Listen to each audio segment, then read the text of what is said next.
burning motivation.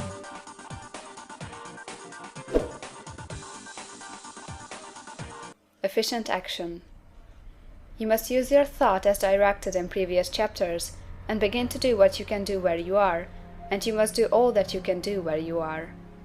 You can advance only by being larger than your present place, and no man is larger than his present place who leaves undone any of the work pertaining to that place.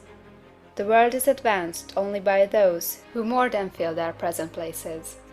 If no man quite filled his present place, you can see that there must be a going backward in everything. Those who do not quite fill their places are dead weight upon society, government, commerce, and industry. They must be carried along by others at a great expense. The progress of the world is retarded only by those who do not fill the places they are holding. They belong to a former age and a lower stage or plane of life, and their tendency is toward degeneration. No society could advance if every man was smaller than his place. Social evolution is guided by the law of physical and mental evolution. In the animal world, evolution is caused by excess of life. When an organism has more life than can be expressed in the functions of its own plane, it develops the organs of a higher plane, and a new species is originated. There never would have been new species had there not been organisms which more than filled their places. The law is exactly the same for you. Your getting rich depends upon your applying this principle to your own affairs. Every day is either a successful day or a day of failure, and it is the successful days which get you what you want.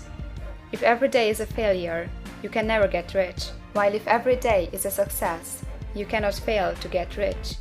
If there is something that may be done today, and you do not do it, you have failed in so far as that thing is concerned, and the consequences may be more disastrous than you can imagine. You cannot foresee the results of even the most trivial act. You do not know the workings of all the forces that have been set moving in your behalf. Much may be depending on your doing some simple act. It may be the very thing which is to open the door of opportunity to very great possibilities. You can never know all the combinations which Supreme Intelligence is making for you in the world of things and of human affairs. Your neglect or failure to do some small thing may cause a long delay in getting what you want. Do, every day, all that can be done that day. There is, however, a limitation or qualification of the above that you must take into account. You are not to overwork, nor to rush blindly into your business in the effort to do the greatest possible number of things in the shortest possible time. You are not to try to do tomorrow's work today, nor to do a week's work in a day. It is really not the number of things you do, but the efficiency of each separate action that counts. Every act is, in itself, either a success or a failure. Every act is, in itself, either effective or inefficient. Every inefficient act is a failure, and if you spend your life in doing inefficient acts, your whole life will be a failure. The more things you do, the worse is for you, if all your acts are inefficient ones.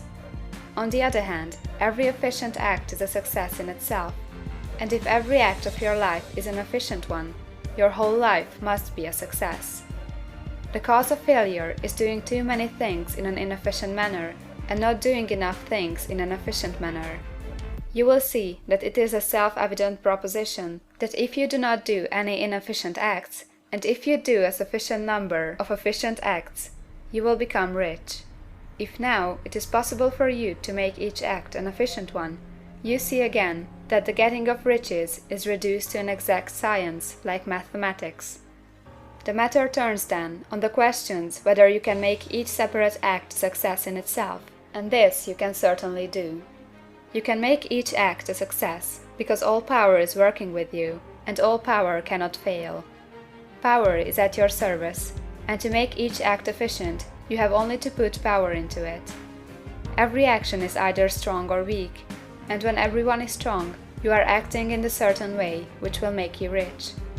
Every act can be made strong and efficient by holding your vision while you are doing it, and putting the whole power of your faith and purpose into it.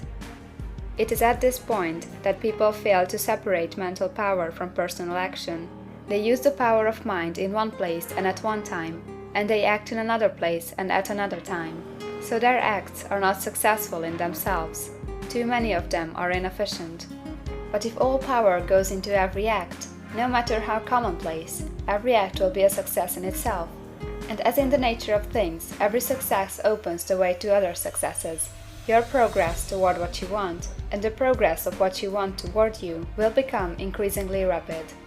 Remember that successful action is cumulative in its results. Since the desire for more life is inherent in all things, when a man begins to move toward larger life, more things attach themselves to him, and the influence of his desire is multiplied. Do every day all that you can do that day, and do each act in an efficient manner. In saying that you must hold your vision while you are doing each act, however trivial or commonplace, I do not mean to say that it is necessary at all times to see the vision distinctly to all its smallest details. It should be the work of your leisure hours to use your imagination on the details of your vision, and to contemplate them until they are firmly fixed upon memory. If you wish speedy results, spend practically all your spare time in this practice. By continuous contemplation, you will get the picture of what you want, even to the smallest details, so firmly fixed upon your mind, and so completely transferred to the mind of formless substance, that in your working hours you need only to mentally refer to the picture to stimulate your faith and purpose, and cause your best effort to be put forth. Contemplate your picture in your leisure hours until your consciousness is so full of that you can grasp it instantly. You will become so enthused in its bright promises that the mere thought of it will call forth the strongest energies of your whole being. Let us again repeat our syllabus, and by slightly changing the closing statements, bring it to the point we have now reached. There is a thinking stuff from which all things are made, and which, in its original state, permeates, penetrates, and fills the interspaces of the universe. A thought, in this substance, produces the thing that is imaged by the thought. Man can form things in his thought, and, by impressing his thought upon formless substance, can cause the thing he thinks about to be created. In order to do this, man must pass from the competitive to the creative mind. He must form a clear mental picture of the things he wants, and do, with faith and purpose, all that can be done each day, doing each separate thing in an efficient manner.